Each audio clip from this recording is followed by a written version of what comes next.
And we are back live in Santa Barbara, California at the YMCA. My name is Dave Vincent alongside John Bike for the men's 21 and under division for the Junior Handball Alliance Gold Cup of California. Serving first will be Stephen Contreras from Mata La Mosca. Okay, here we go. Good luck, guys. Which is San Jose Part 2 versus Eric Torres from San Jose. And in the booth, John Bike, who's also our statistician. John, you are keeping the team points. And this must be probably a good thing for San Jose to be here in the finals because they are chasing that lead. San Jose right in the middle of it. Yes, they are. Excellent behind-the-back ball kill to open this match. I'm simultaneously watching the spreadsheet, my phone for results, and this match. 0-1. And eating a donut. So that's multitasking. You throw that donut in there, you're a five-tool athlete. Five-tool broadcaster. Second serve. I saw that you're posing for pictures while you're doing all of this. I don't know how you We're at a YMCA, so I had to substitute something for drinking wine. Staying busy. Side out.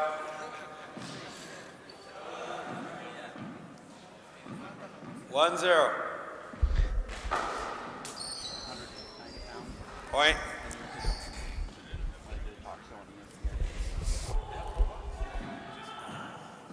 Two zero.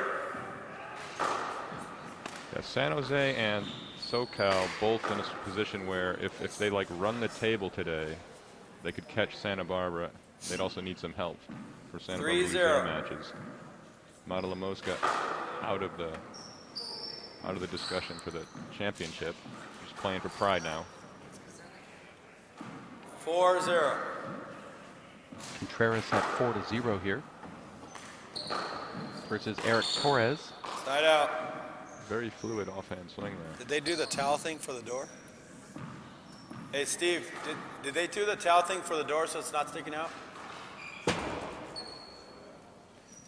We have an issue here with the door, John. We saw something earlier today that has never happened on a live broadcast. Say, I'm reffing. That was a wind gust came in through the back door here and popped the door open, which turned the lights off just right after a rally ended. We thought that maybe Handball House and all of the weird spirits we have there at our house that we're renting kind of followed us to the show court.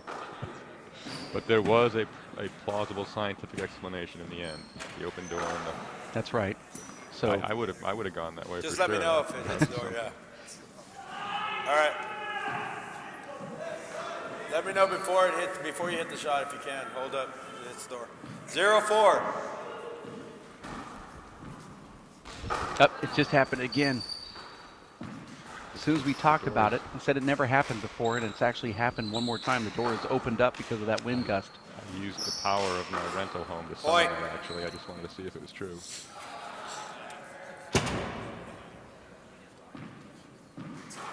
One zero, 1-4. This is the men's 21 and under division. Both of these players play each other in San Jose. What's the side out on that? How do these matches tend to go? Stephen Contreras is 4-1. one of the top players there, so he's certainly looked upon by Eric Torres. Eric plays out of the Palo Alto Elks Club at times, so he's not always the sparring partner for Contreras, but they do play in the same area. 5-1. Part of the same team.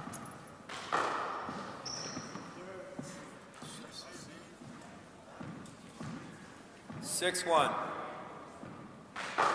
Short.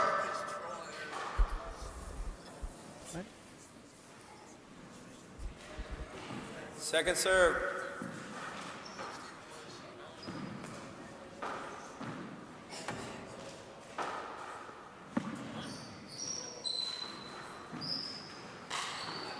Side out. Contreras wearing the gray shirt, Torres wearing the black shirt. 1-6. Both coached by Roberto Chavez, who's sitting closer to the back wall than even our camera is. Now, I don't know, John, I know you have two kids that play. They never really play against each other, but as a coach, how hard would it be to be coaching two kids that are playing against each other? Out. Yeah, I don't even know how I'd go about that. It's a great reward and testament to 6-1. yourself to have your guys in the final, but it'd be hard to detach yourself. Side out. I mean, if my kids were playing, I'd definitely root for Gab, but they're not. 1-6.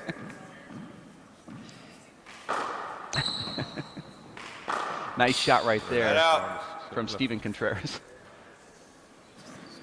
Yeah, because she's the underdog. 6-1. Oh, okay. And she's my favorite. Short. Second serve.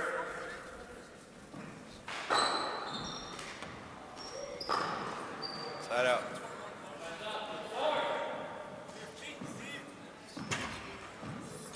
One six.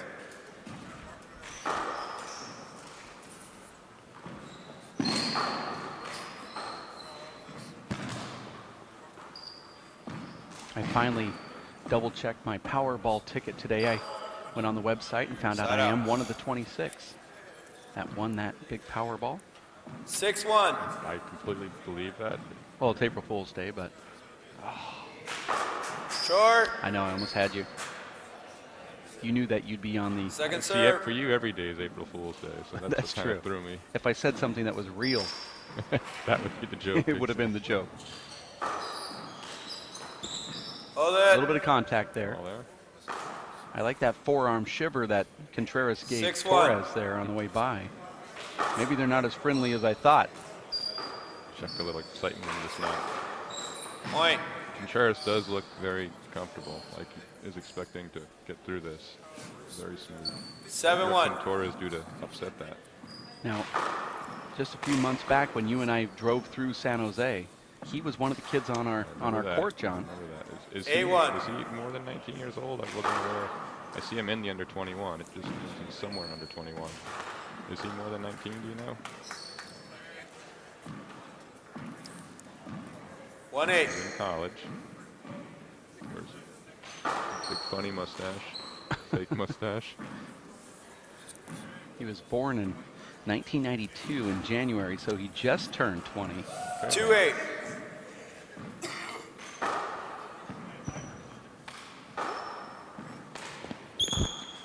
Now that we know all the ins and outs of this event, Hold it. we see like we had no entry in the 11 and under, and Gabriela Bike would have had a hard time in the 11 and under. 2-8. Boys. She would have scored 3 to 5 points the way that turned out this year. It's part of all things that could put away and file away in the memory bank for next year. Yeah, you know, first Over. year you never know what the participation is going to be, and actually we had more participants, but because this is near spring break and because it's the beginning of baseball season, we lost a lot of players who were on baseball teams. 2-8. They didn't want to let down their baseball team, but they didn't mind letting down their own handball team. That's exactly the position both Anthony Ramirez and my son were in. We told the coaches far in advance. My son pitched 5 shutout innings Friday night, lost the game with a 6, 2-1, and then didn't play Saturday. Side His out. team was mercy ruled. So he's going to go back to a warm reception with that crew. His coach was on the phone with me about 10 minutes ago. I could hear a little edginess in his voice. He'll be sitting on the bench for the first 3 innings No. next time he plays. No, then they'd be mercy ruled again. That's Okay, the point. all right. They can't. There's nothing they can do about it. He'll actually be starting the pitcher against the same team. Side out. Tim. 2-8. 2 serves 8 here, game number 1. Short. Beautiful Santa Barbara, California, Second host of serve. this amazing Junior Handball Cup experience. The Perpetual Team Trophy. One of these teams in this event will have a chance to win. Right now, front runner is Santa Barbara, and if they do win, it'll make shipping and handling quite easy, as we'll just shuffle that 3-8. Perpetual Trophy down the hallway and put it in their display case, waiting for the inscription for the team name to be placed on that trophy.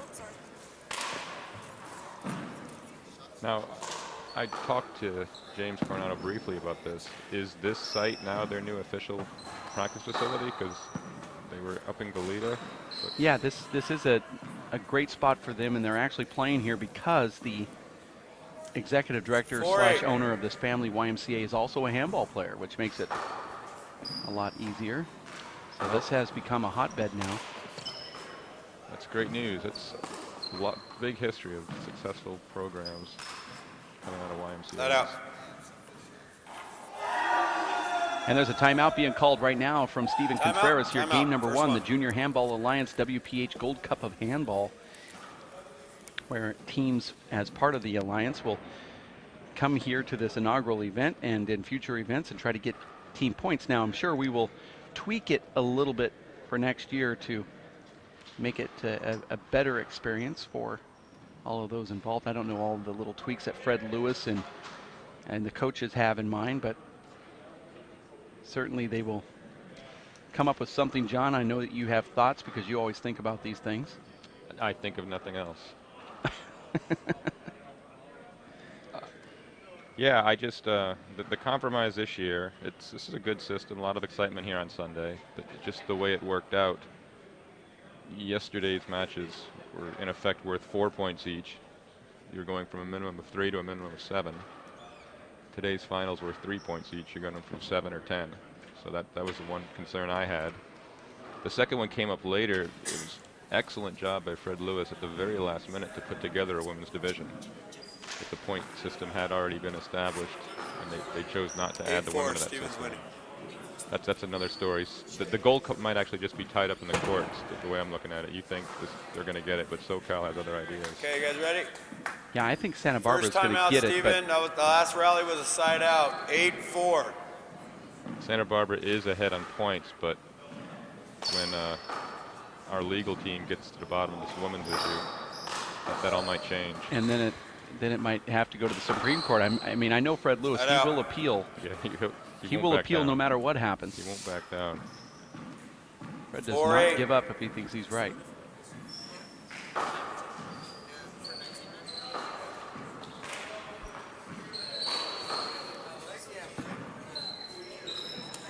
Oh, forced error. 8-4. Score here is 8-4. Short. Second serve. Interesting, there's always debate about whether or not to consider 21s for this age group competition, but this was one of our biggest events with all 7 teams sending a player. I guess it was the biggest event as it turned out. I believe it should be 21 and under. 9-4. I mean, this is the group of kids that seem to migrate away from the game.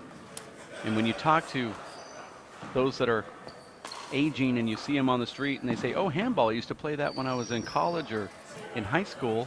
And then you say, well, why don't you play anymore? Well, I moved on, couldn't find a place to play. And this is about that age where those that you talk to that stop playing, maybe having tournaments will help them stay in the game and prepare to stay in the game for tournaments like this. Yeah, I even think, John, sometimes 23 and under is not bad to have at these events. I mean, I don't know where you draw the line, but I don't see what's wrong with having a 23 and under division. 11-4. If you can fill it. I mean, the whole purpose is to try to keep these kids playing and motivated to shoot for some type of goal. I agree with all of that. It's just that at some point you are fully developed. Like you look at, I believe, running as the example. Juniors' age is such an advantage to your age, so they break it down every 1 or 2 years. But around this age, it's like 21 to 25, 26 to 30, if you really wanted to be that way. Well, as I explained to Fred Lewis when we talked about adding the 21 and under, I said, Fred, there's not very little 21-year-olds that are actually in the event. Most of them are 20 or 19 playing in that 21 and under division. I mean, I don't know how many of these kids are actually 21. I believe most of them are 20. That just last year were playing in the 19 and unders at the National. Now they have no home, so to speak, unless they play at an open event somewhere.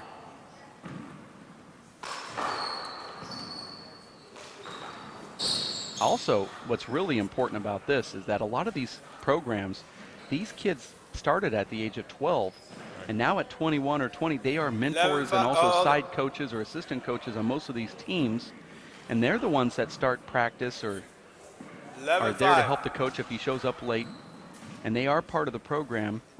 It also gives them an avenue to get in the court and play just a little bit. Yeah, I'm all for it. Keep these guys involved with their teams as long as possible.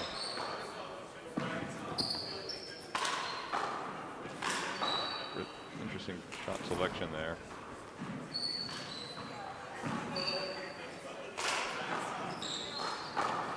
That time Torres made him pay twice in a row from very deep. Side out. About 2 feet high. Little left-handed poke there from Torres. 5-11. Torres represents Team San Jose. And the way it worked out for these teams is that they held qualifiers to see who would show up and play. San Jose actually had a qualifier for the 21 and unders, and Contreras won that. 11-5. Torres was unable to play in that qualifier, and they held a second one for MLM, San Jose Part 2. And Torres won that one, and they also have a contenders bracket as well. But Contreras is on the Mosca team. How'd that Oh, all yeah, work I out? said it backwards. Okay. Oh, so Contreras couldn't. I understand. Right. There's a nice smooth winner. Yeah, because this is it's Team San Jose, their history this weekend. They started out very 5-11. strong, right in there with Tucson for second place. SoCal kind of steamrolled everyone last night in doubles play and passed San Jose. And Contreras goes on to win this match. This is an extra 3 points that would have done San Jose a little more good than it would end up doing the MLM. Well, I figured today would be a really big day for San Jose. We saw that they also have a finals in the 17 doubles coming up. If Santa Barbara somehow does not win this event, it might be that Martin and Macias match yesterday beating the Santa Barbara team. Wow. But yeah, that's another San Jose MLM rematch. 17 doubles, correct? Right. 12-5. Contreras back in the box here at 12-5. Make that 13-5 here. Game number 1, best 2 out of 3 to 21, we'll tiebreaker screen. to I wasn't 11. sure if you wanted that. 12-5, 2 serves. Actually, he called that a screen, so that's just Short. 12-5, not 13 because of that screen, and then he comes back with a short ball. Second serve, 1 screen.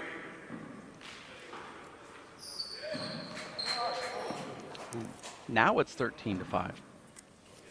Might be good to go back to that serve. 13-5. Very uncomfortable.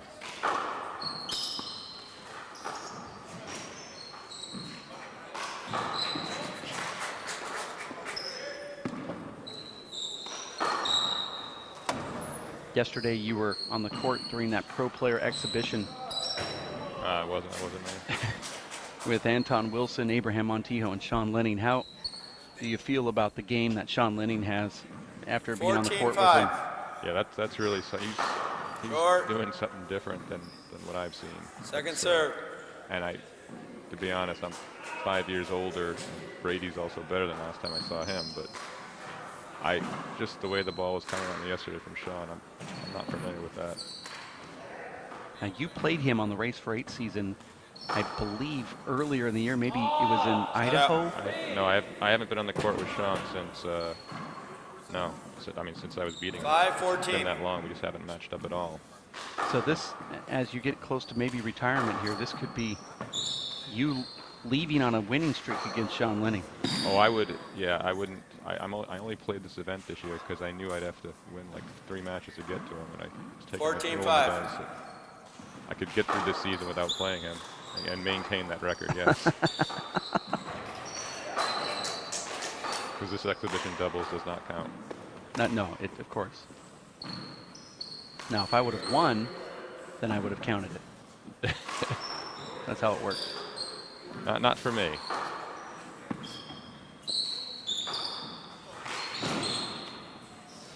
Side out. Contreras goes for that ball and unable to get it back. 5-14. As he slips to the floor there. 5-14. Short. Contreras representing MLM. Second serve. And it looks like, he has the big lead. San Jose, this could have been, if San Jose does lose this, could be a lot of points that they're 6-14. I say a lot of points, but it's they need to get every single one that they can at this moment. That's for first place, yeah. They need Second a serve. clean sweep today and some help. But the second place, SoCal, Tucson, San Jose, that's going to come down to every match like this. Every single one's huge. You know, I just heard a little bit of commotion on another court, and that kind of reminded me of another point of these programs. Sorry. All in all, the sportsmanship's been out. Give him a little room, Steve. Unbelievable. Real classy. They just know how to conduct themselves. 6-14. Very impressed with that this week, and we have interviewed every coach except for Greg Ramirez. But in talking to them, they say that that is the priority that they have been working on to make these young students better players, better athletes, and also better citizens on the court. Talking to Roberto Chavez, he said that he certainly was wanting to make sure that they focused on their citizenship in the courts and their sportsmanship as well. And then talking to James Coronado, he said, I don't put up with it at all with my kids. And I know that Abraham Montijo has been working on the exact same thing with his Tucson, Arizona team. So we've got 3 team coaches. The first 3 team coaches that we interviewed said the same exact thing about their kids and how they were focusing more on the sportsmanship that they were displaying on the court. I know a few years back, Abraham Montijo came back from Venice Beach and said, I'm very frustrated. I'm frustrated with the behavior from the kids. They were acting like prima donnas. They walked in there with swagger. They all got beat down. They all got beat pretty bad, and they came home fairly quiet. And he said they were acting like they were better than everybody else. And he said, I'm going to have to focus on this. And he has. He's decided to put a military-style training in front of all of his Wednesday night junior clinics that he and Sean Linning put on. 30 minutes are dedicated to getting the kids into shape, and then the last 30 minutes they play handball.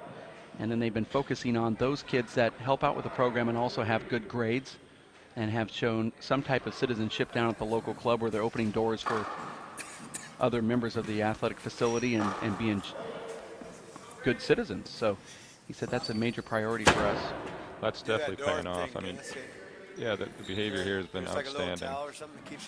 And also you could see at the tables last night, Tucson apparently had some sort of dress code in effect because they were a sharp dress team as well. I'm very impressed with seeing the kids last night. Looked like an 8th grade prom out there. We saw a lot of kids wearing suits and ties at the banquet last night, which I felt was very classy. And I also witnessed that from the San Jose group who came in dressed to the... That's right. 8-14. Torres making a game out of this. Second serve.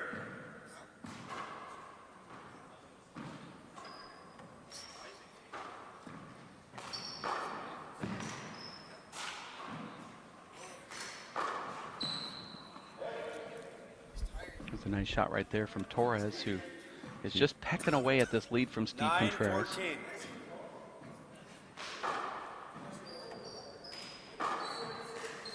What we're seeing so far in the finals here today is a lot of rallies, John. Like they know each other and they kind of know where the ball's going, yeah. 10-14.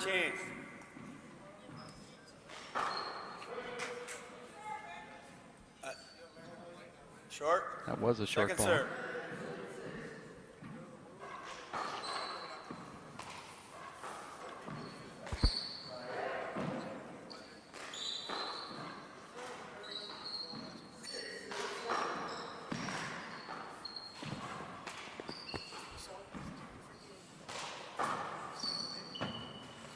John, is there an incident at all Contact.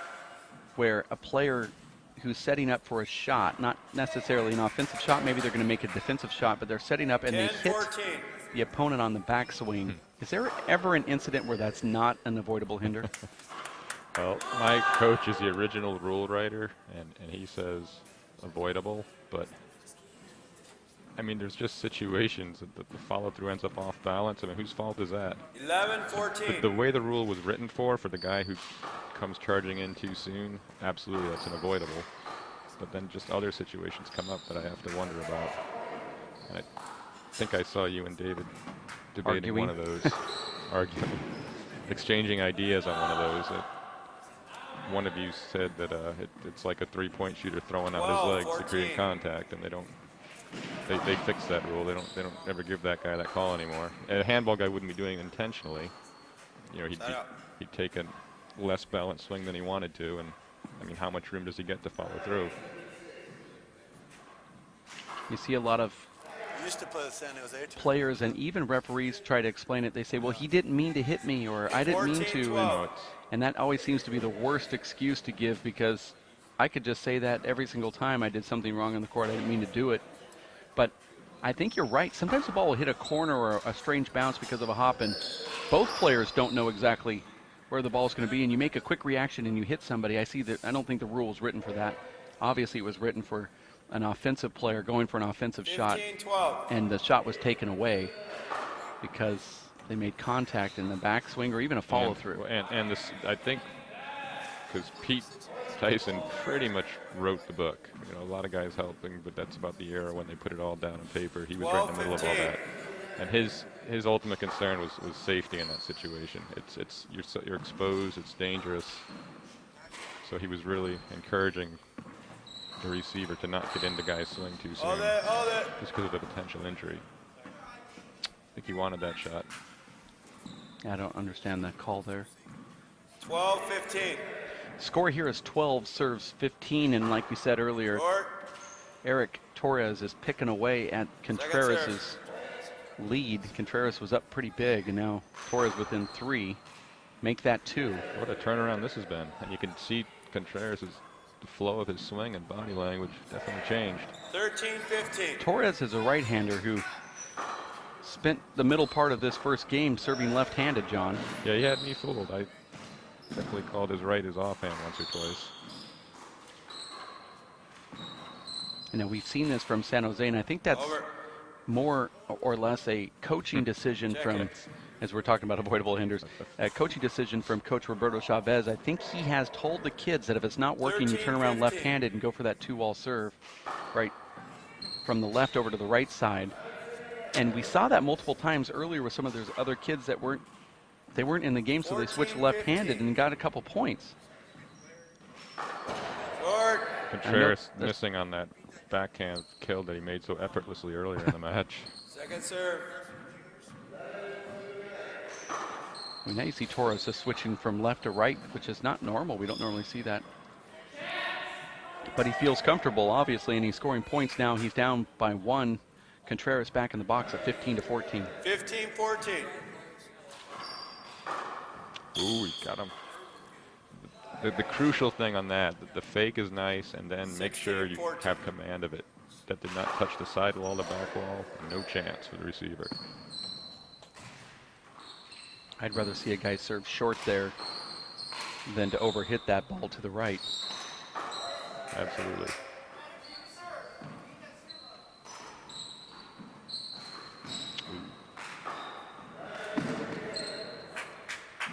Contreras almost catches up to that ball side out. 14-16, game number 1. 14-16.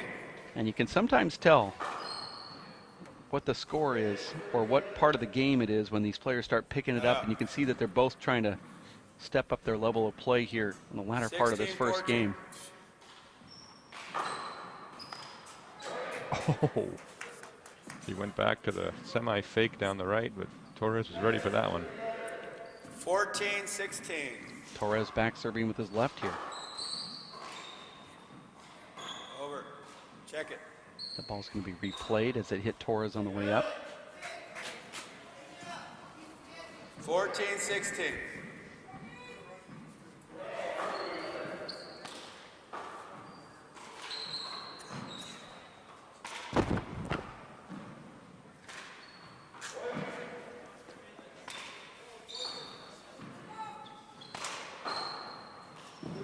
Oh, big time with that sidewall crack. And where it once looked like San Jose 15-16. had the potential to lose points, now we see San Jose right back into the mix here. Just down by 1 point in this game. And a side out. Contreras back up 16-15. 16-15. And I'm assuming these guys battle back at home in San Jose, just like they're doing here on the show court.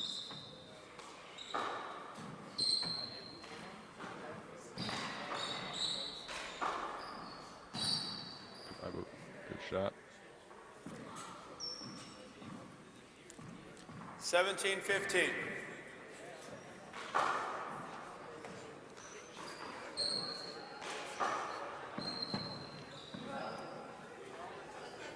What's a proper way of playing those corner shots right there? It was a little bit of out of our camera angle to see exactly what happened. 18-15. But the ball comes back to the right corner, and you think it's going to hit the back wall first, but it hits the right wall first, or vice versa. Do you come in and crowd the corner, John, and just open up your hands and say, I'm just going to look for anything to happen, or is there some other thing that you do? Because I seem to get fooled so much on those back corners. But you see guys like Dave Chapman know how to play every single one of those shots exactly perfect. 19-15. Yeah, I don't think he ever gets fooled. I do start close to there, Right close out. to the corner, and then it depends if it's to my strong side or weak side. To my strong side, I want to always back away from it, play it lefty if I can. To the right, I'm kind of 15-19. hoping it comes around, and I will definitely wrap it then with my left. Score. And Torres now gets another point, 16-19 here, 16-19. trying to stay in this game. Did that make sense? I reversed my thinking as a lefty, but you were asking about the right corner? No, I'll just say the left corner. Just To me, the answer is strong side. I would be 19-16. backing away further from the wall, hoping that even if it wrapped, still taking it with a strong hand. Weak side, I'd be crowding it more, I see. hoping it wraps to get my strong hand on it. That makes sense. 16-19. You surprised? I seem to come in and the ball just goes the opposite of where I'm standing. And, you know, being a big guy and feet like a dinosaur with the same reaction what that time. means. with the same reaction time as a dinosaur, I Well, that's often get okay. fooled. The reaction time, got it. My coach always taught at the camp, the ones you weren't sure on, you were splitting the difference, like your feet were a triangle with the corner and your nose was pointing at the corner, and you were ready to go 17-19. either way. I see. But my Okay. practical adaptation is that I do as much as I can to get my strong hand on it. Depending on which corner I'm in, it's two different plays. You have one left. And a timeout Go, being called go. here Timeout. from Steven Contreras, who's up 19-18. And once again, we have another one of these close games here. You're watching the WPH Junior Handball Alliance Gold Cup of Junior Handball in Santa Barbara, California. Referee is James Coronado, who really has put on a spectacular event. We want to thank him and his family, but also Fred Lewis, the great Fred Lewis. You know, we talked about him last night at the banquet, that little speech that I gave, but it's true that Fred, I don't know how many people or how many times you've seen a national champion. I mean, of course, Nate Alvarado Sr. runs that U.S. Open every year, and he and your family and his family puts on one of the best shows that handball's ever seen. And, of course, he's won all of those national championships. But you look at Fred Lewis, he's at the tournament desk, assigning scorecards, taking pictures of the winners. I mean, really doing a lot for the sport of handball and also the development of junior handball. I want to congratulate great Fred for his work here this weekend. Yeah, that's really impressive. Of course, what Fred's doing here, and then coupled with what you mentioned, with what Nadi does with that one huge event per year. That's like every championship from the 70s and the 80s represented, well, 17 of them anyway. And they're like two of the greatest, two of the most, I guess you call them benefactors with their time anyway, that the sport has right now. And it's not, you don't see Jimmy Connors volunteering at a, they probably don't need it, but it's Okay, phenomenal. Steve, Yeah, that that's a was the phenomenal last point that our timeout. last two Last rally was a multiple-time point. champions 18-19. have done so much to give back. Short. It's a good call from the ref. You know, you saw recently on the Second WPH serve. message board thread, players talking about great rivalries, and then they mentioned Fred Lewis and Nadi Alvarado having been in the finals 7 times in a row, I believe. I mean, that's an incredible rivalry right there. And now they're rivaling each other on who can put in more effort off the court to help. I hadn't thought run of it as a tournaments. competition. Maybe It's maybe another on some 7 level. years in a row here. I don't know who's winning that one. These guys have a thing for each other. They'll both go to their graves trying to see if they can outdo the other guy. 19. It's phenomenally cool chemistry between them also when they do get to see each other. And now Light up Torres. the mutual respect. Look at this, Torres all the way back. This action's just kind of unfolded, and we've kind of let it define itself, but it's 2019 right now. Torres now able to take game number 1. 20, game point, serves 19. He just pecked away at the score the whole game, John. Contreras had that lead, and Second serve. Contreras would score 1, and Torres would score 2. And there's a side out. And that's why it's important, I guess, to have a big lead to start off a game. You can kind of use that to your advantage, but 19, That's kind of what happened with Bittigan, isn't it? He right. did lose the lead first game, but dominated the next 2. I like that serve.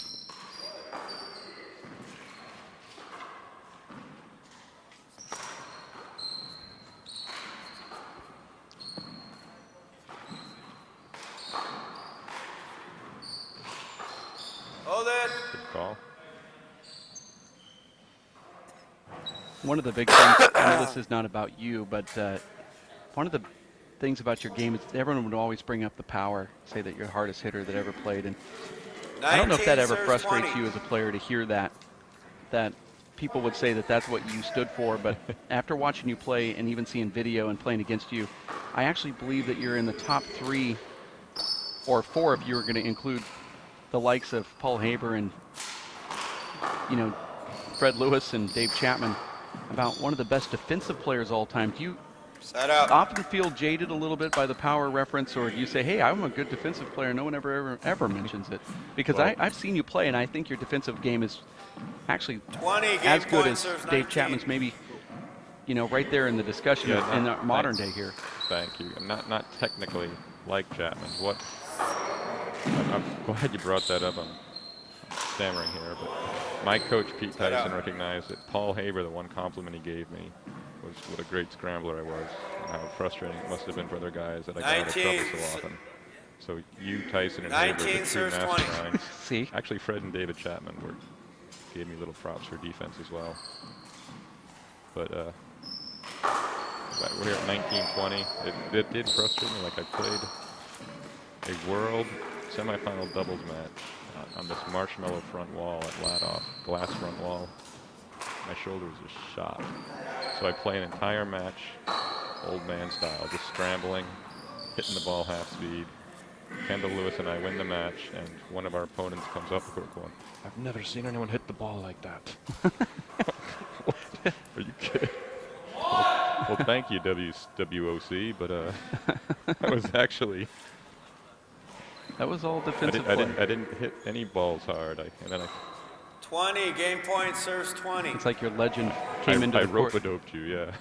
Now we're tied at 20 and a chance to win, and I think he might have done it that's right a there, and he clear does. Point. Steven Contreras somehow fights off game point Game, from guys, 5 minutes. Eric Torres, comes back in and takes game number 1, 21-20. We will continue this discussion with future Hall of Famer John Bike and continue game number 2 right around the corner. Stick with us here at racefor8.com.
So how's it going, Fred?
Good luck, guys. Second game, Eric serving, 0-0. And you heard the score there from referee James Coronado. Game number 2, Eric Torres serving to Steven Contreras.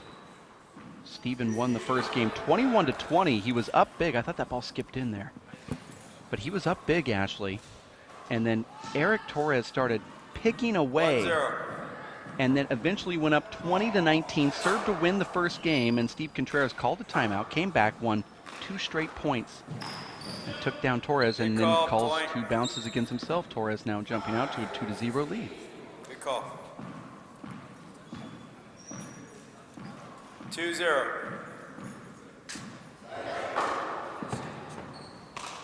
And rumor has it that at the New York Athletic Club Invitational that Charlie Shanks took down Alan Garner in 2 straight. 0-2. Oh, so he defeated Dave Fink yesterday. That's correct, in a tiebreaker. Oh. That ball looked like it was short, no call from the referee. Well, as I was saying yesterday, that is Charlie Shank's home court at the moment. He plays there bi-weekly, so it doesn't surprise me. Oh.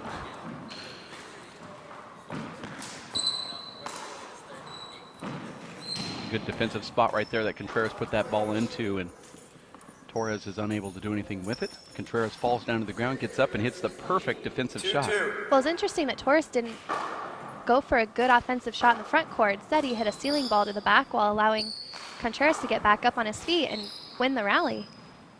Yeah, I was thinking more of maybe a punch fist shot down a right wall or something. Or catch a corner up front somehow, like that. Side out. But now it's a side out, 2-2. Maybe it's the fact that these two are teammates, although they're on separate San Jose teams here at the Cup, but they are on the same team and play for the same college. So they might not have the same 2-2. killer instinct that you would have playing a different opponent. Well, San Jose is in the hunt for winning this team trophy. Mata Lamasca is out of the running, and you would think that maybe Mata would say, hey, I'll let Team San Jose win this. And throw the match just for the greater team? Well, in NASCAR racing, there's drafters that come out there and draft, as well as, Tour de France, where teammates on the team will actually draft for, let's say, a Lance Armstrong, and then they help push him into the lead so he can win and help get team points for their team, and that does happen in other sports. Wait, did you go from NASCAR to Lance Armstrong? Went to NASCAR and then into Second serve. Okay. bicycle racing. Okay. Thought it was the same analogy, and I was kind of lost. Well, I know NASCAR, it's obvious that they help draft and Hey, JJ, bump fix players that into thing the so lead and it's or cutting racers off into the the lead, and they also do it Hold on, guys. Let's fix the in thing biking. right there.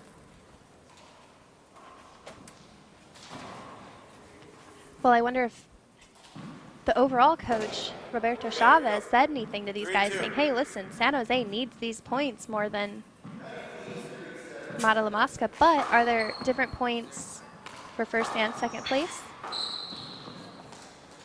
Well, there's basically points for every single round that you play. But if the loser of this one loses, they're not getting any points for that 4-2. loss. They got points for getting here, though. Okay. Short. And I think that was the part that might have confused you when we talked about it earlier today, is that if you keep winning, you keep getting points. And if Second you serve. lose in the finals here, you don't get points for the finals, but you did get points for being in the semis and getting here. Okay. So we generally don't do Sunday broadcasts, so it's a little slow this Sunday morning. It's like my Saturday.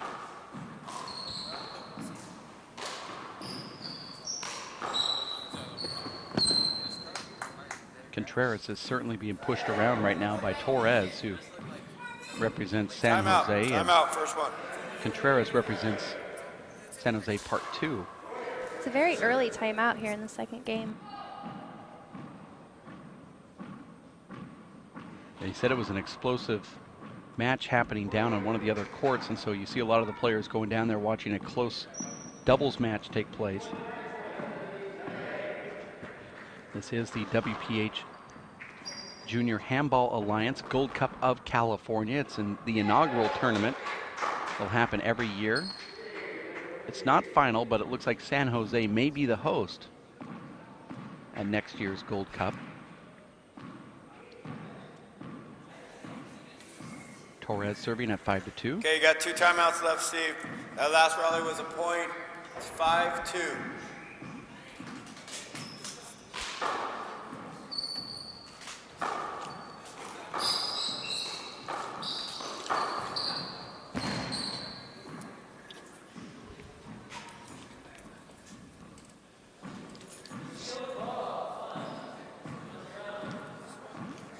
Six, 2.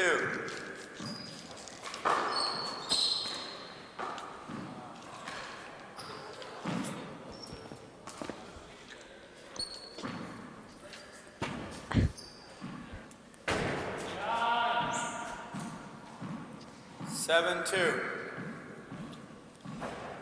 Eric Torres actually plays down in Palo Alto. Second serve. I believe at the Elks Club there. Or maybe he plays at the Palo Alto YMCA.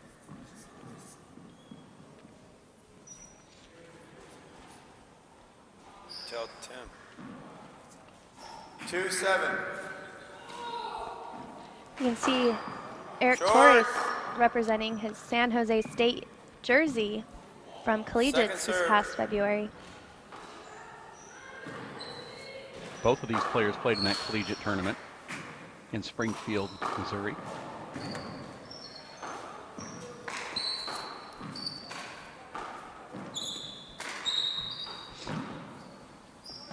And last night at the banquet, Roberto Chavez made a comment about how even when these players get to college, he's so happy for them and that they're trying to make a better life for themselves, that they support him all the way through college and will raise money for these kids to send them to tournaments and keep them playing handball because they know it's been such a great influence in their 3-7. lives.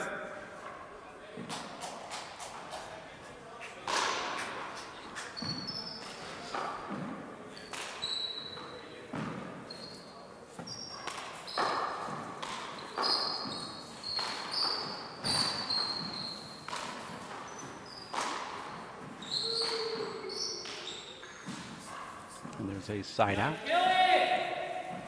Contreras looks really flat here. Torres seems to be pretty consistent. 7-3. It's kind of odd, Ashley, but Torres is a right-hander that serves left-handed, and then he'll, on the very next serve, go over to his right hand and serve right-handed. And he'll do that back and forth, which you don't see that too often. Well, I think if you have a good, consistent serve with both hands, that it's a smart idea to keep 3-7. both arms loose and in the game.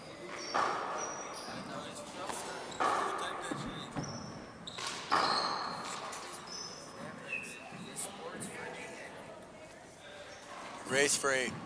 Race for 8, I think. 4-7. You can hear a ref doing a little promotion for us.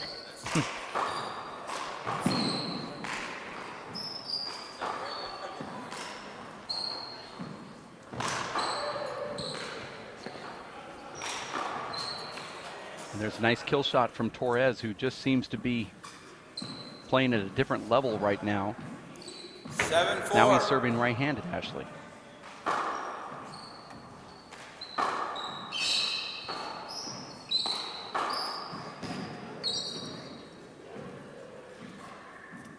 I brought this up to John a little bit earlier, but Coach Roberto Chavez is the coach for both of these players. They're on two different teams, but he is the coach for 4-7. both.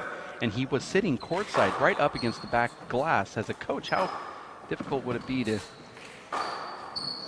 be in this position? John actually pointed out this is actually a good position to be in because you should be honored to have both of your players in the finals against each other in a division that had multiple teams participating. But I'm talking about the actual trials and tribulations of sitting there wondering who you're going to actually coach. You coach one guy, but then counter him with your own advice that you gave earlier. Well, and to add to that, I was sitting courtside watching this happen, and Fred Lewis came over and asked for a ref for an opposite court, and Roberto got up and said, "Oh, I'll do it. I can't watch this." Yeah. 6-7. So it must be difficult. I think that answers the question. You tell one player to focus on going to the left ceiling, and you tell the other one he's going to hit it to the left. So you might want to cheat to the right on the return. Then you can just see who follows your directions the best, I guess. 6-7. I was wondering if he brings the chalkboard out, scripts it for both players. He's going to probably hit the ball to the right. I want you to stand to the right. Very awkward situation. It'd kind of be like having a split personality. 7-6. Well, it would work for me, but I can see Roberto struggling with it. 7-6 is the score here. Torres going to go down that left side. I like that pass shot there. We've seen a lot of patty caking back and forth, and I was just waiting for the chance that they would decide to hit a pass shot. There it was. Score is 8-6. Contreras now trying to keep it close.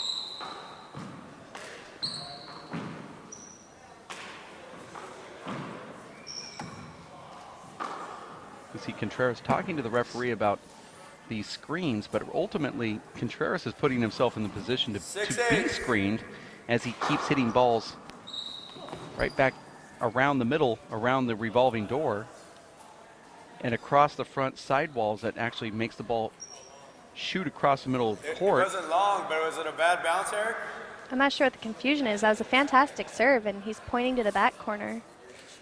As Let's if play it over. Good call, Steve. 6-8. Steve saw that ball as a long serve. Referee couldn't see it. His opponent thought it was good, so they're just going to play it over, although it should have been a point for Steve Contreras. Well, I heard the referee say that it wasn't a long serve. Right, it should have been a point. But Steve wanted to play it over, so they did. Great sportsmanship, but I don't think it was the right call. Unless it slid and we couldn't see it from the camera angles that we have.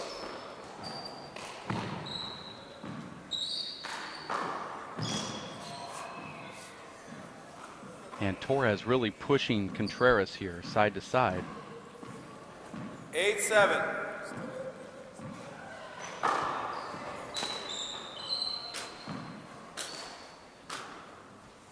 This is going to be a tricky ball here.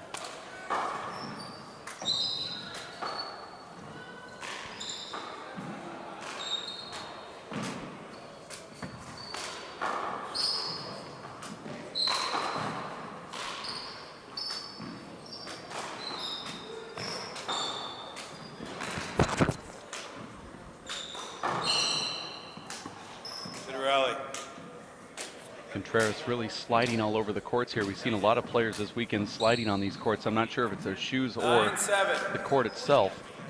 9-7. Well, I saw one kid playing in Converse tennis shoes, which have to be about the worst tennis shoes that you could play handball in. And another point for Torres.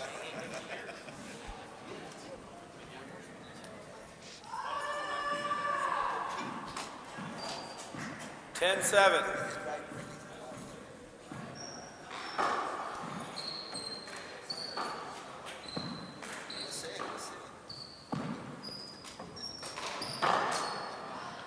It had the sound of a skip, but it looked like a good shot. So they're getting the side out. Contreras is back in the box.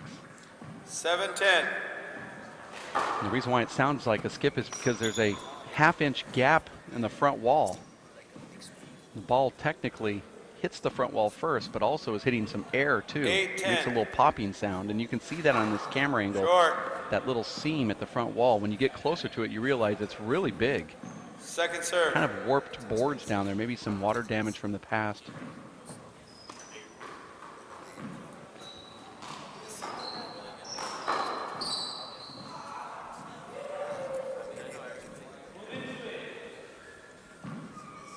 Ten-8. Long. Second serve.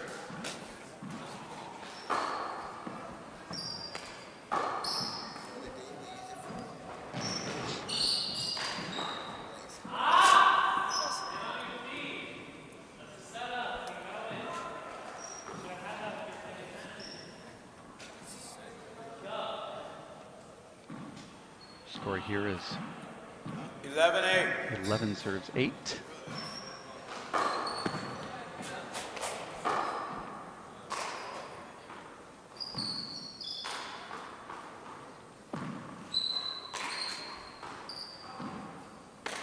First match this morning lasted 1 hour and 53 minutes. We're 1 hour and 11 minutes into this one, and it looks like it could go tiebreaker. Well, I know the next scheduled match for the 13 and unders between 12-8.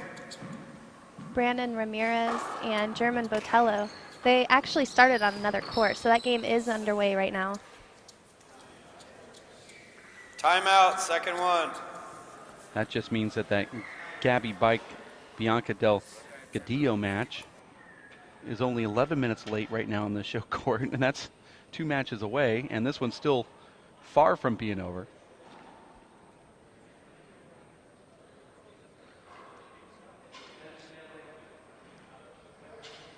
But luckily for a lot of the kids, they have spring break this next coming week, so they don't have to rush home and worry about getting enough sleep for tomorrow. This is the WPH Junior Handball Alliance Gold Cup of Junior Handball in California. The inaugural event next year will be at a separate location, another location. I talked to the executive director here of the YMCA in Santa Barbara, and he said he'd love to have it every year here. And I said, okay. Well, I know the kids love it here. Talking to them, I know one of the Tucson kids commented on how green it is here compared to everything being dead in Tucson. Everything's not dead in Tucson. That's what he said, Oh, okay. quoting his words. Tucson's full of life from things that look brown and scorched. Just not the green kind of life. Well, cactuses or cacti are greenish. Time back in. They have dust on them, Last which makes them kind of a round, strange looking green, but you're right. Steve, you have 1 timeout left. 8-12.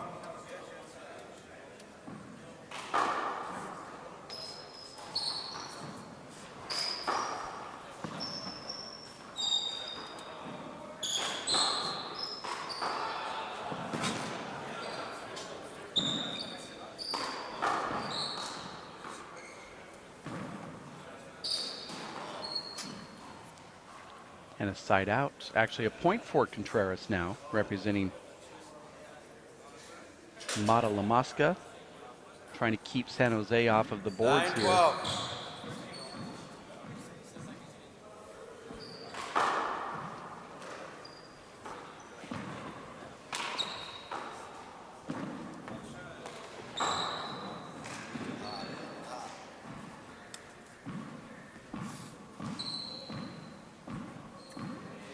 9-12.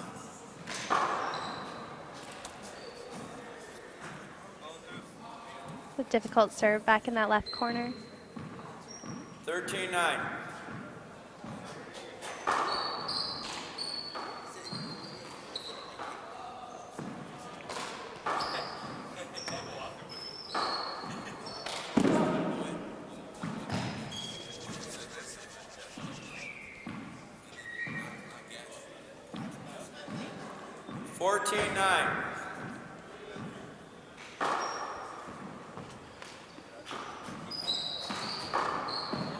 Now make that 15-9, and Eric Torres is just walking away with points now for San Jose.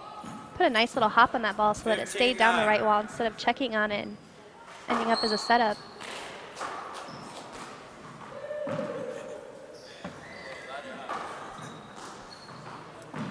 You know, we were talking about Roberto Chavez being a coach of both of these players. Maybe Set out.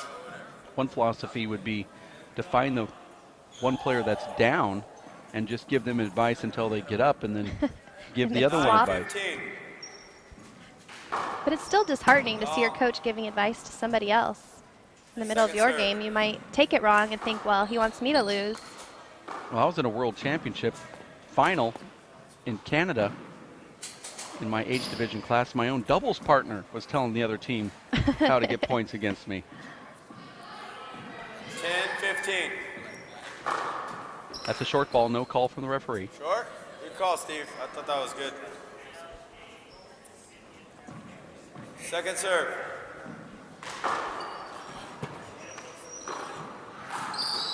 Set out.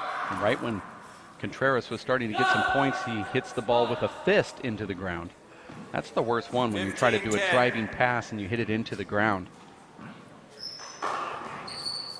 Well, any shot you hit into the ground is the worst.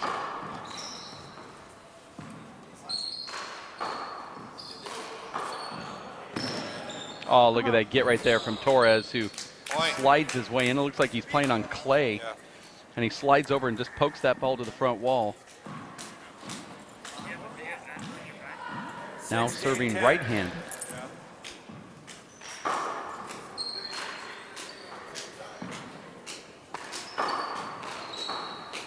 Hold it.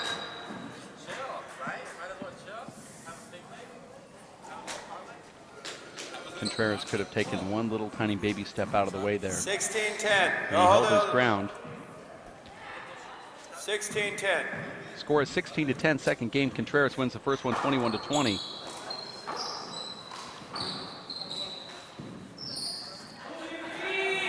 Contreras is in the gray shirt, receiving the Watch your serve back foot from on the, Eric on the Torres. back step, Eric. 17-10.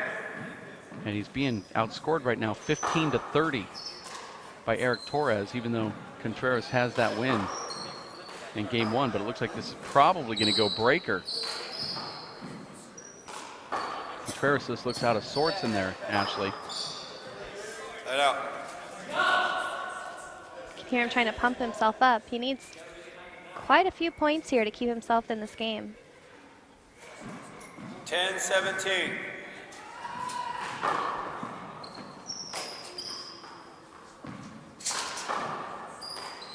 I am going to beg my wife after this match ends to allow me to get into the court to play a game of handball against Robert Bell from Reno, Nevada. We'll see if my wife allows that to happen. Oh, and the nice little shot right there from Steven Contreras, who gets that point now, 11-17. See if he can find something here. A lot of players get into a rut, especially during crunch time, where they want to play it a little too safe, Ashley, and they go to that same serve over and over, even though it doesn't work, but it's safe to them. And see if Contreras can change it up a little bit and find ways to make points 12-17. that come from that serve, not points from mishits, but Second serve. Well, I know when I'm down in the game, I sometimes play too aggressive because I know that I don't have very many chances left and I have to go for every chance that I get.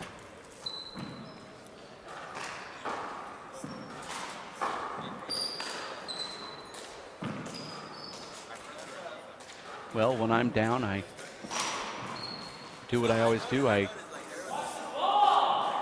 call a timeout, go get my athletic bag, put it onto the center of the court, and walk off, and don't play for 6 months. 17-12. We all handle adversity differently. Mine is a expensive habit. Luckily, you work in an office full of handball equipment. Well, I left 17-12. my wallet and my cell phone in the bag last time I did that. I lost my identity. I am currently using an assumed You lost name. your game and your identity all in one move. 18-12.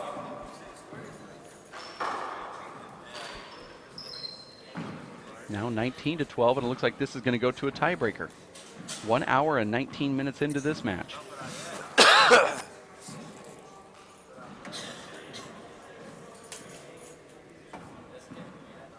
Eric Torres trying to get those final points for 19-12. Team San Jose. Short. Contreras representing San Second Jose serve. Part 2. Two separate teams coming from Central California. Although most of those players would say, hey, I'm in Northern California, and there's the 20th point from Eric Torres. 20. Game point serves 12. Short. This one will go to tiebreaker, and Eric Torres will be serving Second first serve. in about 5 minutes. These guys take quick 5-minute breaks. Unless a miraculous comeback here from Set out. Steve Contreras, and it could start here. We've seen 9-point runs from players in this tournament. See if Torres can change a serve and do something different to get those 9 points. 12-20. Well, that's one way to get a point. Go for a crack, and he gets it now, 13-20.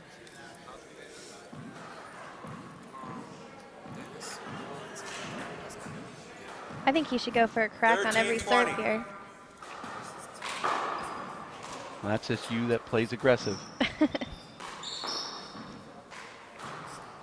I think he should go get his workout bag and just call a timeout. I think that would be the last thing we want to encourage these young players to do. It's about sportsmanship of the game That's right. and respect of the game. I respect it so much that I didn't feel like I deserved to be part of it. And it didn't deserve to have me be a part of it. Contact? That's how much respect I have. Guess you need to work on respect for yourself before Oh, respect wrist, for good the call. game. Side out. Contreras hit his own wrist and 20, tells the game referee point, that serves 13. it's a side out. That's good sportsmanship. That's the third call like that that Steven Contreras has made against himself. Very Well, that one was fair player. probably a correct call, but the other one before that I don't think was. Maybe he's one of those two fair players that works against himself because of calls that he's making. 13-20.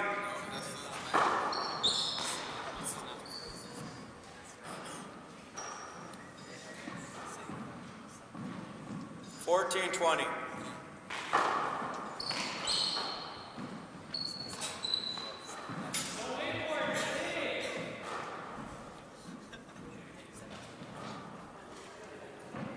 And Eric Torres serving to win game 2 to force this 20 tiebreaker. game point, serves 20 to 14. 14. Let's see what he does on this serve.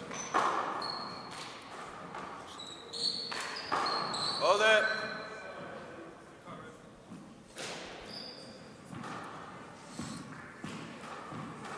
Game point, serves 14. I think you see he serves the first time right-handed and switch around left-handed after that replay.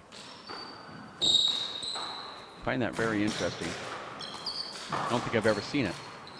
And there it is. Torres Okay, takes 5 minutes, guys. game number 2. We'll have a 5-minute break and 11-point tiebreaker Eric, coming up serving next. tiebreaker. You stick around for the conclusion of this 21 and under division finals at the Junior Handball Alliance Gold Cup at racefor8.com.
Okay, we ready? And we are back here in Santa Barbara, California for the tiebreaker third game between Eric Torres, representing Team San Jose, and Steven Okay, Eric Contreras, serves. representing Tiebreaker to 11. Good luck, Mata guys. La Mosca, which is San Jose Part 2. 0-0.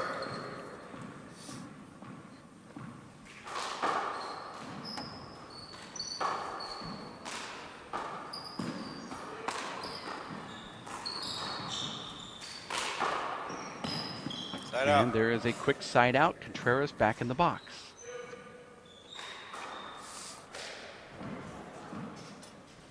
Zero, zero.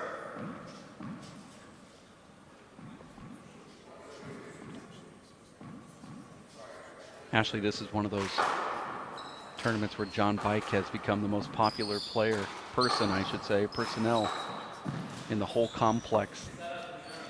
He walks through, he's keeping the scores, the stats, the points for the team 0-0. on the tip of his pen, and he is writing down scores and formulas as well as potential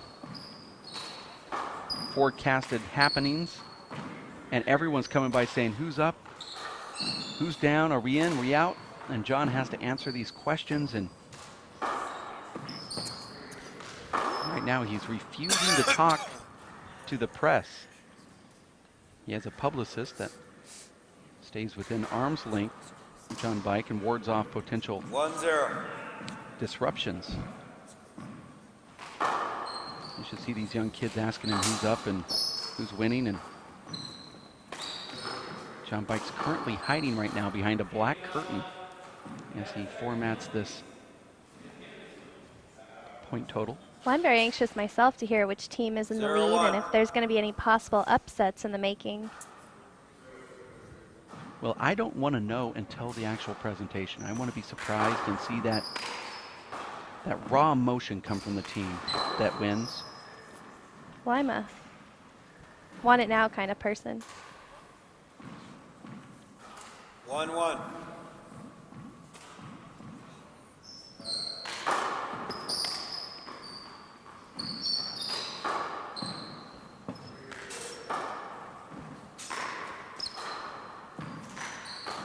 Right now.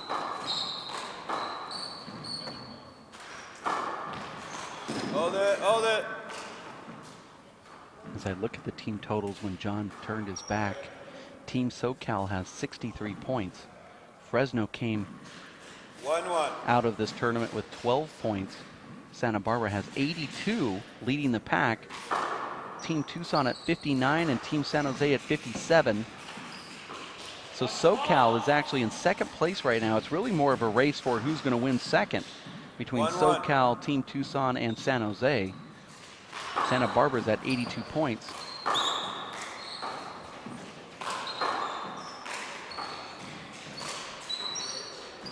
That's the most I can tell you because there's a lot of matches currently being played right now.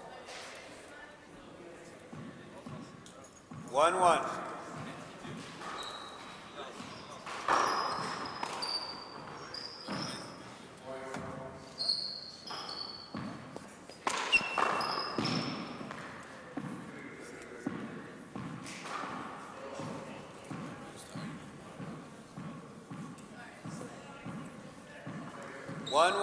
Curious if Steven was stretching his legs, if he's cramping, or if he was wiping off his shoes. I like that little defensive shot right there, and Torres goes down to the ground, unable to get it back, and another side out. 1 hour and 32 minutes into this match, and we're tied at 1 in the breaker. The first two matches on this broadcast have gone over the 1 hour and 30 minute mark, Ashley. Short. Second serve. Well, we're not used to seeing that with our rally scoring format. The games move much more quickly, since a point is scored on virtually every rally that happens. One.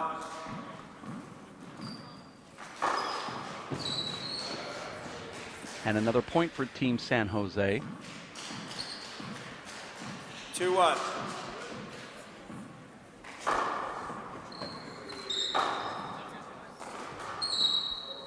Set up.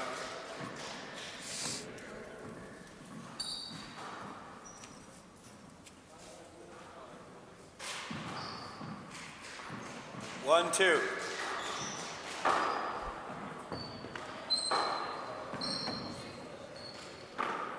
Ooh, Beautiful flat shot. roll out there from Contreras, and I'd like to look at that again on an instant replay as he ties the score at 2 here in the breaker of the 21 and under division.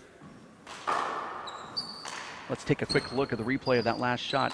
Eric Torres goes around the revolving door. Watch what Contreras does here. Bam, flat roll. Gave him a little smile on his face.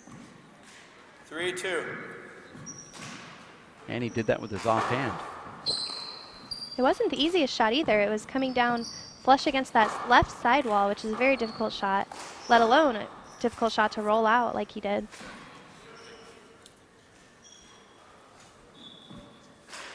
Four, two.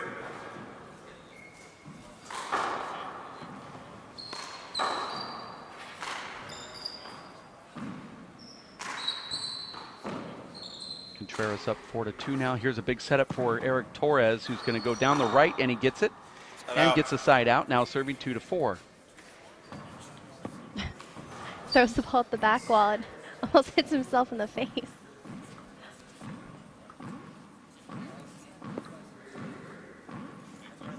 Two, four.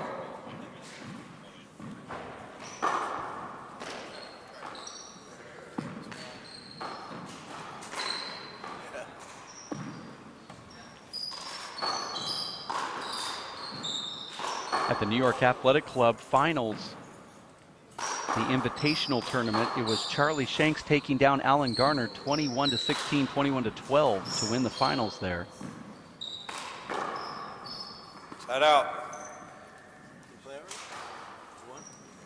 I'm anxious to hear about the results for the women's finals, 4-2. as Jennifer Hinman, my doubles partner, took down Samantha England in 2 games yesterday and is facing Tracy Davis in the finals today.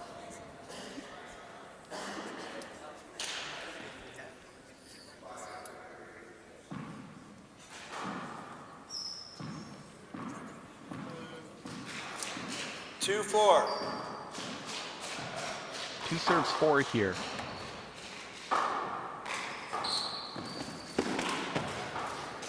Both of our finals matches on the show court have gone breaker thus far today. We saw a lot of blowouts the last couple days, but shows you just how good this tournament has been seeded. Oh, that it actually hits your shorts on the way in. Hit Eric's shot hits your shorts. I think if that ball hit his shorts, it should have been unavoidable. He was just standing there, not even looking. 2-4. I think if you're going to call that over, you should probably call an avoidable. Contreras had his back turned, wasn't even looking at the play. Set out. Contreras now serving 4-2.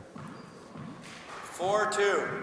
A thing I also like about this tournament is the players, and there's a lot of coaches repping, and they're not afraid to call avoidables on these kids because they know that's the only way they're going to learn, and it's the right call to make. Some tournaments we go to, we see people either unwilling to call avoidables or they just don't know what an actual avoidable hinder is.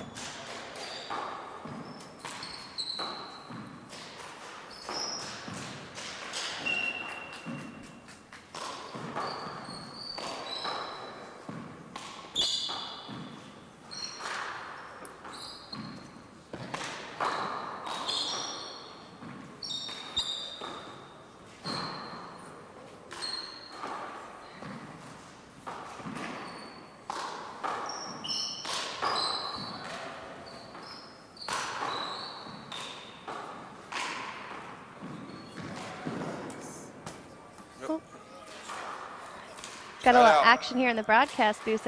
That ball made its way out of the back court and actually hit our tent.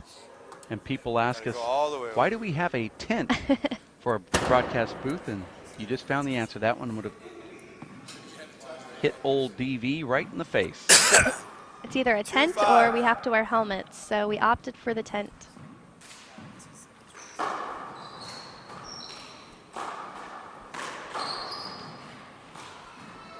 And there's a point for Torres. Brings it 3-5.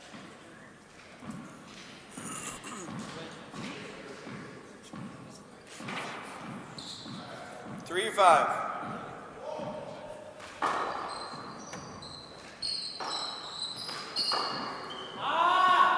Make it 4-5. This match will never end. 1 hour and 38 minutes so far. 4, 5. Well, it's ideal for finals to go tiebreaker because you want the two best matched players playing in the finals, or the two most talented players. But for tournament directors, it's not quite ideal. Timeout. And a timeout being First one. called.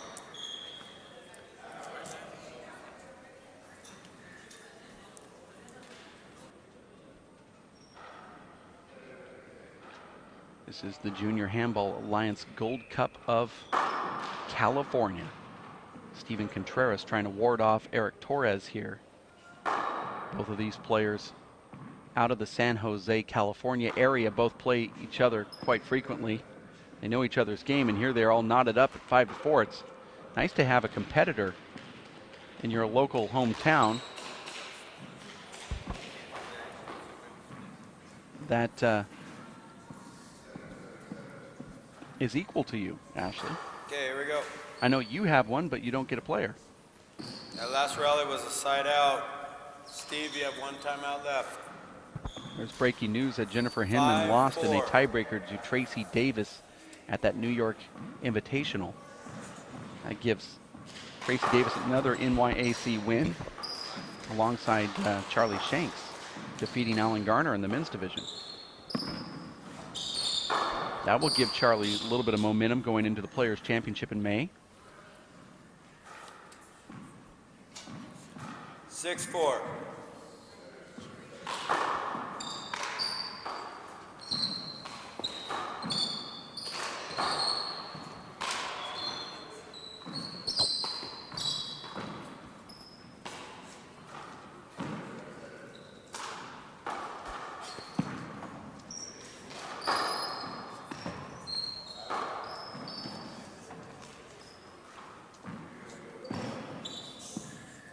It was an awkward play there. It seemed like Torres kind of slipped on the ground and then went for the ball and barely swung at it still.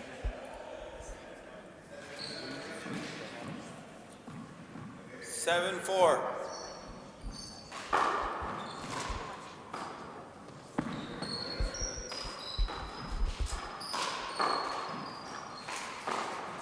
That's a pretty shot right there. Well, he makes it look so smooth, and you wonder why he doesn't do it on every shot. 8-4.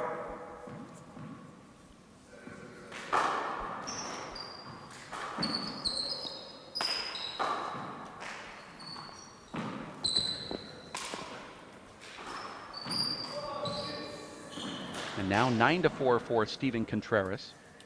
Trying to get 2 more points to take down the 21 division and ward off Team San Jose's 9-4. surgents here to try to take down Santa Barbara, or at least secure their spot as number 2 in the Team Cup results. Ooh, and he just skips that ball in. That would have been the 10th point for Contreras. Now 4-9. 4-9.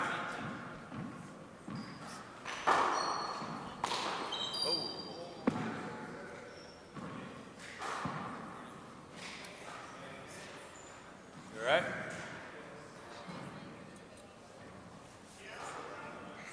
Both of these players talking after Torres just took one right to the face on that return of serve. There's a player in Tucson that I play against sometimes, and he's convinced the handball players should wear 4-9. helmets when they're playing. I don't know if he thinks it's because they're all special or if... Well, why doesn't he wear a helmet? I don't know. Let's all see how it goes. I can kind of tell you how it's going to go. He's probably afraid of the public abuse he would receive. That's why he wants everybody to do it, so he wouldn't look so Yeah. bad when he does it. Take a little of the pressure off him.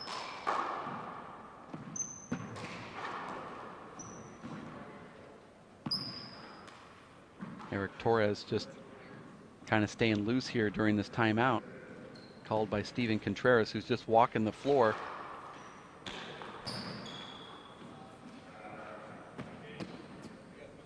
Going all the way around the court here during his timeout. This is the tiebreaker of the 21 and under division. Team San Jose. Okay, here we go. Steven, that was your last timeout. Versus Scores Mata 5-9. Lamasca, which is San Jose Part 2. And another point to Torres. And Contreras now 6-9. had a nice lead, and he sees that Torres is starting to catch up again. Torres goes for the kill shot to get a 7th point. Instead, it's a side out, now 9-6 with Contreras serving. 9-6.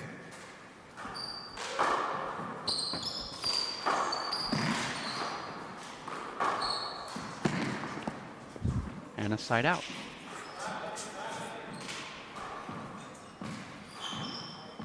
Six, 9.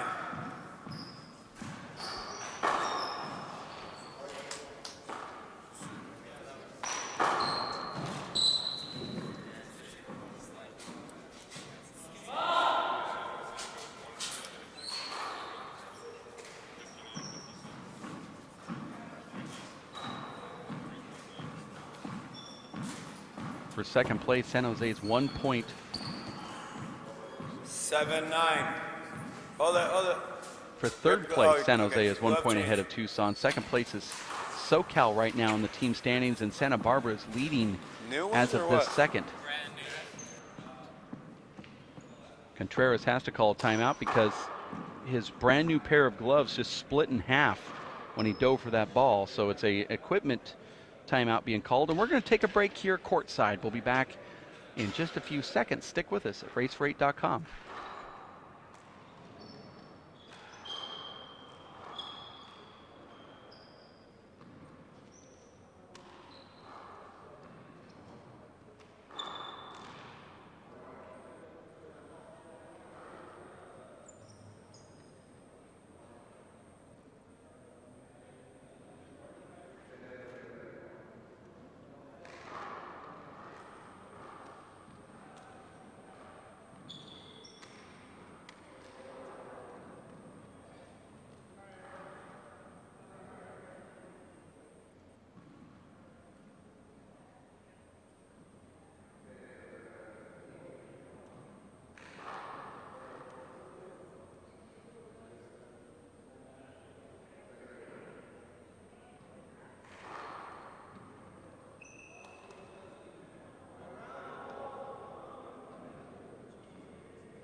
Instead of saying I'm in the finals, two more points.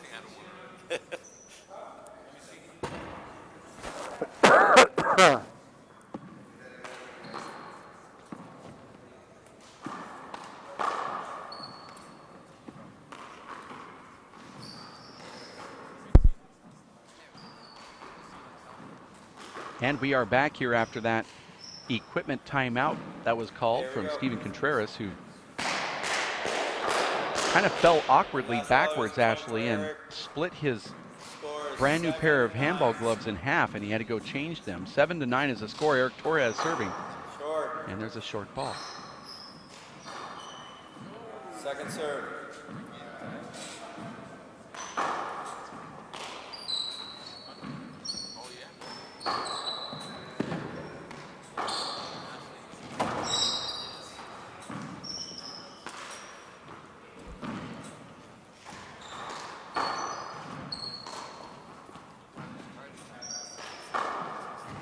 And there's another point for Torres.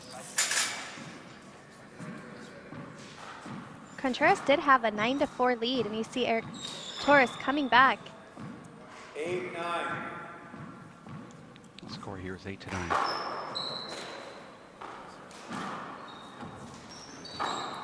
Make that 9-9 now. A lot of frustration here from Steve Contreras. As he should be a little frustrated. Just saw a 5-point lead evaporate in a tiebreaker, and you don't ever want to see that happen.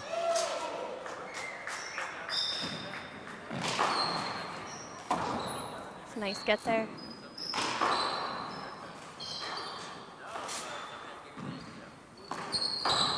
Terrible shot from Torres, and Contreras takes care of it right down the middle.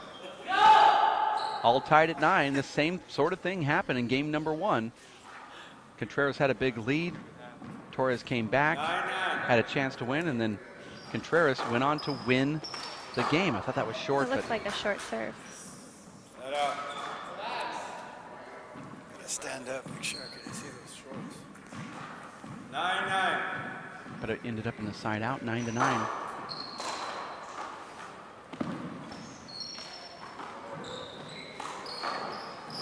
Wow, that ball just really natural hooked to the left. And it fooled Eric Torres. 9-9 is the score. Looks like he was doing a breakdancing move. He was so fooled on that play. 9-9. It's nice to see Contreras change the serve here in the tiebreaker. That'll get you some points. Got to get him out of that front court. And another side out.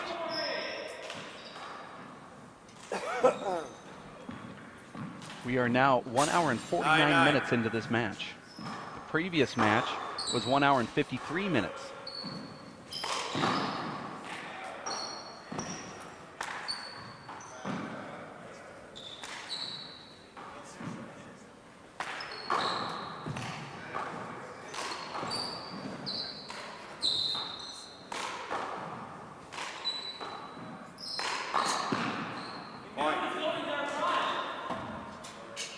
Now Torres serving to win the game and match and to secure a couple more points for San Jose. And this win will edge them over Team Tucson for 3rd place. Match point 10. For the time being. Serves 9.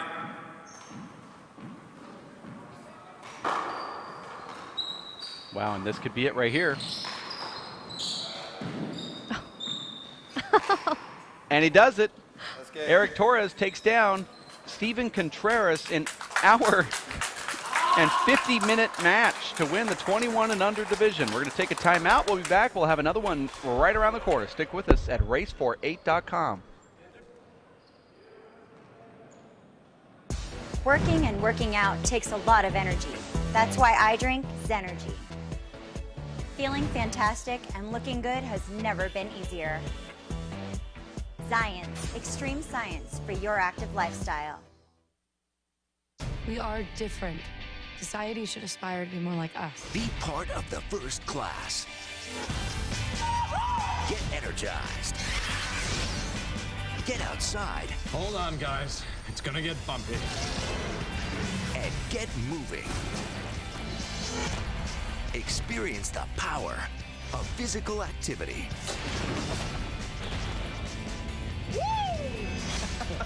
Join the movement at ActionHeroAlliance.com.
So, what's it gonna be?